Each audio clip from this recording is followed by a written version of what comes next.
நாம் மரித்த பிறகு உறவு முறைகள் இருக்கிறதா? வேதத்தில் சதுசேயர்கள் இயேசுவிடம் ஒரு கேள்வி கேட்டார்கள். போதகரே, ஒருவன் மனைவியை உடையவனாய் இருந்து பிள்ளைகள் இல்லாமல் இறந்து போனால் அவனுடைய சகோதரன் அவன் மனைவியை விவாகம் பண்ணி தன் சகோதரனுக்கு சந்தானம் உண்டாக்க வேண்டும் என்று மோசே எங்களுக்கு எழுதியிருக்கிறாரே. சகோதரர்கள் 7 பேர் இருந்தார்கள்.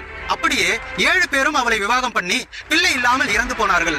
இவ்விதமாய் 7 பேரும் அவளை விவாகம் பண்ணி இருக்க உயிர்த்தெழுந்த பிறகு அவர்களில் எவனுக்கு அவள் மனைவியாய் இருப்பாள் என்று கேட்டார்கள். இயேசு அவர்களுக்கு பிரதியுத்தரமாக, இந்த உலகத்தில் தான் பெண் கொண்டும் பெண் கொடுத்தும் வருகிறார்கள். மறுமையில், அதாவது பரலோகத்தில் பங்கு பெறும் தகுதியை பெற்றவர்கள் பெண் கொள்வதும் இல்லை, பெண் கொடுப்பதும் இல்லை. அவர்கள் இனி மரிக்கவும் மாட்டார்கள். நித்தியமாக தேவ தூதர்கள் போலவும் தேவனுடைய பிள்ளைகளாய் இருப்பார்கள் என்று இயேசு கிறிஸ்து சொல்லுகிறதை லூக்கா 20ஆம் அதிகாரம் 27 40 வரை பார்க்கிறோம். அப்படின்னா இதன் மூலம் என்ன தெரிந்து கொள்கிறோம்?